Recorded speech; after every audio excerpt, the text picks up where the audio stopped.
Affairs এর নির্দেশ অনুসারে অবৈধ বিদেশি অভিবাসীদেরকে শনাক্ত করতে হবে। মিনিস্ট্রি অফ হোম অ্যাফেয়ার্স এর নির্দেশ অনুসারে অবৈধ বিদেশি অভিবাসীদেরকে শনাক্ত করতে হবে। প্রতিটি জেলার জন্য ডিটেনশন ক্যাম্প দ্রুত নির্মাণ করতে হবে। প্রতিটি জেলার জন্য ডিটেনশন ক্যাম্প দ্রুত নির্মাণ করতে হবে। বিএসএফ আসাম রাইফেলস সদস্যদের নিয়ে অবৈধ অনুপ্রবেশ রোধের জন্য টাস্কফোর্স শীঘ্রই গঠন করতে হবে। অনুপ্রবেশ রোধের জন্য টাস্কফোর্স গঠন করতে হবে।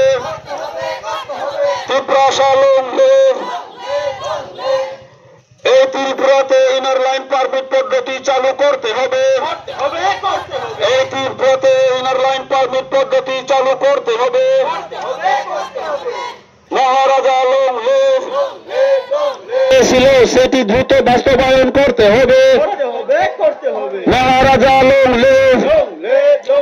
কব্রক ভাষায় লেখার জন্য রোমান স্ক্রিপ্ট অতি শীঘ্র স্বীকৃতি দিতে হবে।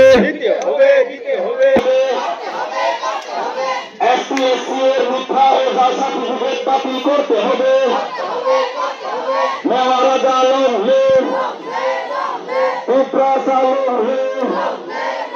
গত 8 সেপ্টেম্বর আপনাদের এই বন কিসের জন্য এই বনটা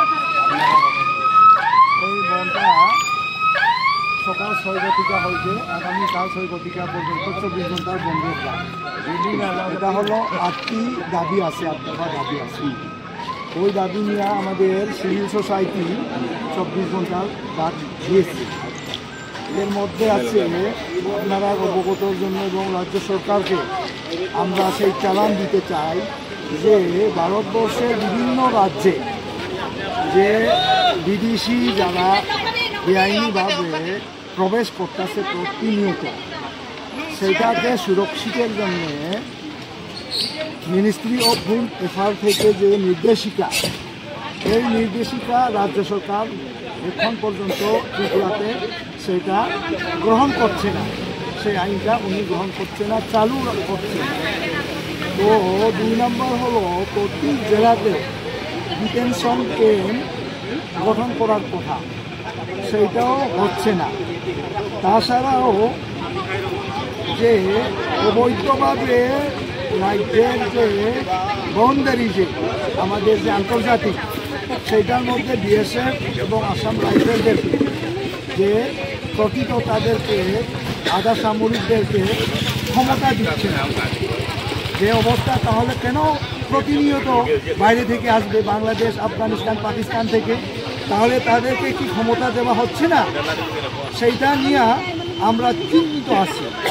তাছাড়াও দেখেন ত্রিপুরা রাজ্যের যে মানে বর্তমান যে এনারলাইন যে পারমিট এখন পর্যন্ত চালু হচ্ছে না। এই 75 বছর হচ্ছে, এডিসি হচ্ছে 1984 থেকে, কেন এনারলাইন পারমিট চালু হয়নি? তার কারণ কি?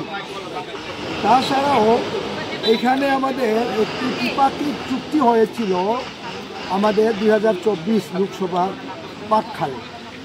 তখনই অমিত শাহজি হোম মিনিস্টার এই ত্রিপুরাতে এসে ভাষণ দিয়েছিল যে ত্রিপুরা রাজ্যবাসী 40 লক্ষ আমাকে বিশ্বাস করুন, আপনাদের যে মূর্ধা ত্রিপ্রাসাদের যে মূর্ধা ভূভাগরার যে আমাদের 184,000 বংশের আমাদের যে আজকে ত্রিপুরা রাজ্যের আইকন, উনাকে কথা দিয়েছিল যে আমি আপনার দাবি বাস্তবায়ন করব, আমাকে বিশ্বাস রাখুন।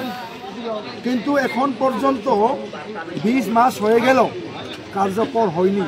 তার কি স্মরণ?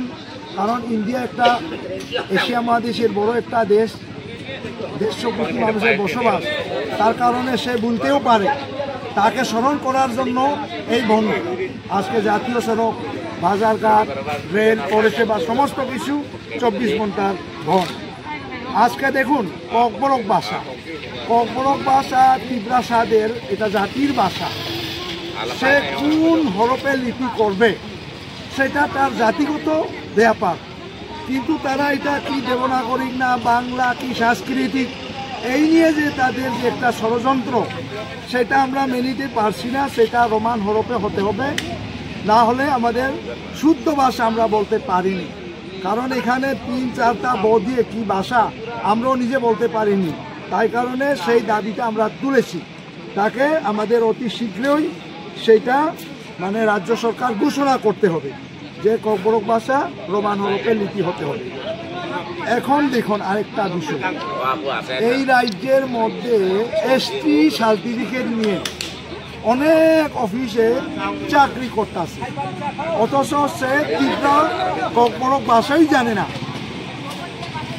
কিন্তু উনি হয়তো তীব্রাসা মহিলার সাথে তার বিবাহ বন্ধন হচ্ছে, কিন্তু তার সেন্টেন আদিরা সব এসটি সার্টিফিকেট নিয়েছে। তো এসটি কোটার কেন তারা আমাদের বুক করবে? আমাদের সংরক্ষিত আমাদের অধিকার থেকে আমরা কেন বঞ্চিত হইব? সেটা বাতিল করতে হবে। ST certificate SC same schedule caste যারা আছে বর্তমানে এই রাজ্যের মধ্যে, তাদেরকেও সেটা বাতিল করতে হবে। সেই যারা শিডিউল কাস্ট ছাড়া যে সার্টিফিকেট হয়, এর মধ্যে হলো দেখুন আরেকটা বিষয় হলো এই রাজ্যের শান্তি চুক্তি হলো এনএলএফটি এবং এটিটিএফের। এটা হলো দ্বিপাক্ষিক একটা এগ্রিমেন্ট, এটা একটা প্যাকেজ দেওয়ার কথা, এটা তাদের প্রতিজ্ঞা। কিন্তু এখন পর্যন্ত সেই প্যাকেজটা কেন্দ্র সরকার দেয়নি। সেইটাও স্মরণ করার জন্য তাদের কাছে যে, কারণ ইন্ডিয়া তো বড় একটা দেশ, তার জন্য বিভিন্ন কারণে হয়তো তার মেমোরি থেকে ডিলিট হয়ে গেছে। তাই আমরা অবগতর জন্য আজকে সেই বন্ধ করেছি। তাই বন্ধুগণ, আপনারা আমাদের সাথে সামিল হয়েছেন, আপনাদের মিডিয়াকে আমি ধন্যবাদ জানাই। যাতে আগামী দিনে যদি এই 8 দফার দাবি আমাদেরকে যে ভারতের সংবিধান অনুসারে যে নীতি অনুসারে যে আমাদের যে ইন্ডিয়া সরকারের যে প্রতিজ্ঞা, যে আদেশ নির্দেশিকা যদি বাস্তবায়ন না করে, তাহলে আমরা বৃহত্তর আন্দোলনে আমরা আরও এইরকম অনির্দিষ্ট স্ট্রাইক করার জন্যে আমাদের সিদ্ধান্ত হবে। তো তাই বন্ধুগণ, আজকে অনেকে এটা নাও বুঝতে পারে, নাও জানতে পারে এখানে কোনো জাতি জনজাতি এইভাবে না, এরপরে কোনো সিপিএম কংগ্রেস বিজেপি এই রাজনীতির বিরুদ্ধেও না, কোনো ধর্ম বর্ণর বিরুদ্ধেও না। আমরা ইন্ডিয়া ফ্ল্যাগ, দেখুন ভারতের ফ্ল্যাগ নিয়ে আমরা আজকে রাস্তাতে দাঁড়িয়েছি। কারণ আমাদেরকে 75 বছর চিনিবিনি খেলা চলছে, আমরা আর সেই খেলা আর করতে চাই না। আমরা ভারতের সংবিধানের যে যে আর্টিকেল আছে, তো সামনে এডিসি ইলেকশন, স্যার কিছু কিছু মিডিয়াতে দেখতে পাই যে আপনারা এই বন নাকি পলিটিক্যাল মাইলেজের জন্য, আমরা কি বলছি? একটা বিষয় পরিষ্কার, এটা আজকে এডিসিতে 9টি বছর হয়েও নির্বাচন করছে না। পলিটিক্স কে করছে? কে করছে পলিটিক্স? পলিটিক্স কি তীব্রামথা করছে? তীব্রামথা তো 2021 সরকার, হ্যাঁ। তোর এর আগেই যে বামফ্রন্ট সরকার, মানিক সরকার, বিপ্লব সরকার, এখন মানিক সাহার সরকার, তিন মুখ্যমন্ত্রী 9টা বছর যে ভিলেজ কাউন্সিল করছে না, রাজনীতি কে খেলছে? কে খেলছে রাজনীতি? আমাদেরকে কেন বাধ্যতা হয়ে হাইকোর্ট থেকে সুপ্রিম কোর্টে যেতে হলো? এই মাসের 27 তারিখ সেটা হিয়ারিং হবে। তো যারা এডিসিকে উন্নয়ন করতে চায় না, তাদের মুখে উন্নয়নের কথা লজ্জার বিষয়, তাদের লজ্জা থাকা উচিত। আমাদের আশাবাদী সুপ্রিম কোর্ট আমাদেরকে আইন থেকে আমাদেরকে বঞ্চিত করবে না, সেটা আমরা আশাবাদী।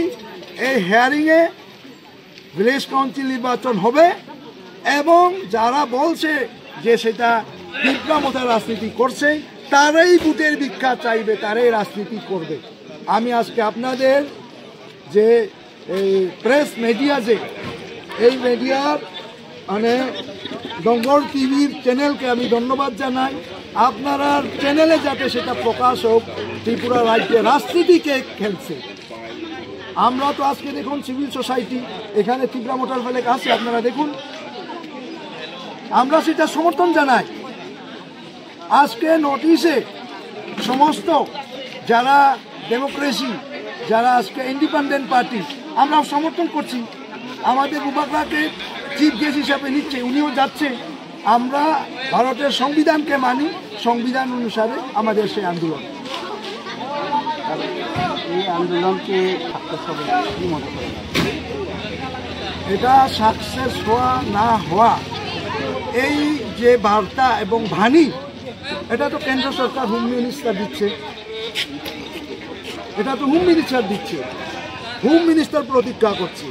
তাহলে হোম মিনিস্টারকে আমরা স্মরণ করতে চাই, আমাদেরকে আর কি আন্দোলন করতে হবে, আর উনি আর কি আদেশ দিবে, এটার অপেক্ষা আমরা। তার আদেশ, সেই আদেশকে স্মরণ করার জন্য আমরা আজকে চ্যালেঞ্জ জানাই। কারণ আপনারা জানেন, কয়েকদিন আগে আমাদের যুব আইকন ত্রিপুরা রাজ্য থেকে এই জাতীয় সড়কের মাধ্যমে ২৫০০ কিলোমিটার দিল্লি যাত্রা করছি, দাবির মুরাসি। এইসব দাবি নিয়ে আমরা এখানে চালান দিতে চাই এবং স্মরণ করে দিতে চাই যে কেন্দ্র সরকার, আপনারা যে আমাদের রাজ্যে এসে যে আপনারা যে আদেশ দিয়েছেন, যে আপনাদের ম্যানিফেস্টো, যে আপনাদের যে ত্রিপুরা রাজ্যের এডিসিকে যে ক্ষমতা দিবেন, শিখ শিডিউল দিবেন, ত্রিপুরাসাদেরকে মানে রাজনীতি ক্ষমতা দিবেন, এটা তো তাদের ম্যানিফেস্টোতে আছে। যে আপনারাই তো বলছেন আর্টিকেল যে 25 যেটা, সেটা আপনারা দিবেন 2018-তে। তাহলে কেন এটা আজকে চালু হয়নি? সরকার তো দুটোটাই সরকার, হইল গিয়া কেন্দ্রের সরকার, রাজ্য সরকার, একই সরকার, একই পার্টির সরকার, সবকা সাথ, সবকা বিকাশ, সবকা বিশ্বাস, সবকা প্রয়াস সরকার। আমরা তো বিকাশ চাই, কেন বিকাশ হয়নি, কি কারণ? তাদের আদেশটাকে স্মরণ করার জন্য আমাদের চাই। তো আপনাদের চ্যানেলের মাধ্যমে আমাদের রাজ্য এবং কেন্দ্রকে তাদের যাতে কর্ণপাত হোক, যে ত্রিপুরা রাজ্যের মানুষ নিয়ে আর যাতে চিনিমিনি খেলা না চলে। আজকে কেন আসামে হেমন্ত বিশ্ব শর্মা উনি কেন বাংলাদেশিদেরকে চিহ্নিত করে, রোহিঙ্গাকে ধরে আজকে জেলে পাঠিয়ে তাদের দেশে পাঠানো হচ্ছে? ত্রিপুরা রাজ্যে কেন হচ্ছে না? বিহারে একটি নির্বাচন, বিহারে তো প্রচুর বহিরাগত ধরা পড়ছে, উত্তরপ্রদেশে ধরা পড়ছে। তাহলে ত্রিপুরাতে আমরা কি ভুল করছি? এই রাজ্য সরকার কেন ইনিশিয়েটিভ নেয় না? আমাদেরকে আন্দোলনের ময়দানে নামাচ্ছে। কে অন্যায় রাস্তার দিকে যাচ্ছে? আপনারা দেখুন, আজকে জনতা দরবারে আমরা আসতে হচ্ছে বাধ্য হয়ে। তাই আপনাদের চ্যানেলে সেইটা যাতে প্রকাশিত হয়, আমি আপনাদেরকে ধন্যবাদ জানাই। আমরা বাগবাসা, এই যে উত্তর ত্রিপুরার এই বিধানসভা হচ্ছে ৫৫ বিধানসভা, আমি হচ্ছি পানিসাগর বিধানসভা 58-2023-এর ত্রিপুরা মোঠার কন্টেস্টিং ক্যান্ডিডেট। তো বন্ধুগণ, আমরা এখানে সামিল হচ্ছি জাতীয় সড়ককে আমরা আজকে 24 ঘন্টার বন্ধের, আমাদের মা ও ভাই বোনেরা সবাই সামিল হচ্ছেন পাবলিক। এখানে কোনো জাতি নাই, কোনো পার্টি নাই, কোনো ধর্ম নাই, কোনো বর্ণ নাই। এই 8 দফার দাবি যারা সমর্থন করছে সবাই আছে, আমরাও আছি। তাই বন্ধুগণ, যাতে এটা রাজনীতির কালার না হয়, আপনারা তরফ থেকে বারবার বলছে যে এটা একটা রাজনীতির কালার, আমরা সেটা প্রকাশ করে দিলাম, সেটা রাজনীতির কালার না। যারা রাজনীতি খেলছে তারা এই ডিসিটি কাউন্সিল নির্বাচন করছে না, তারাই রাজনীতি করছে, তারাই দায়ী। আমার পরিচয় শ্রী জয়তুন খান হালাম। আমি একজন ওয়ারিয়র্স, বর্তমানে আমি একটা যোদ্ধা। আমি এবং ভারতের ত্রিপুরার একটা সন্তান, আমি ভারতের নাগরিক। আমি চাইব যারা অবৈধভাবে যারা অনুপ্রবেশকারীদেরকে চিহ্নিত করতে হবে, নাহলে আমাদের ভারত ভূখণ্ডকে রক্ষা করা চলবে না। কারণ তারা বাংলাদেশ থেকে এসে এই ভূমির মালিকও হবে, রেশনের মালিকও হবে, কর্মচারীও হবে, তারা মন্ত্রী হবে, তাছাড়া মেম্বারও হবে। আমরা সেটা মেনে নিতে পারছি না। সেটা পরিষ্কার আমাদের যে দাবি, যে বাংলাদেশিদেরকে চিহ্নিত করতে হবে অতি শীঘ্রই, যে ক্যাম্প করে তাদেরকে একটা জায়গাতে রাখে, যাতে তাদেরকে আবার তাদের দেশে পাঠানো হয়। সেটা রাজ্য সরকারের কাছে, কেন্দ্র সরকারের কাছে আমাদের বিনীত নিবেদন, অনুরোধ থাকবে। ধন্যবাদ।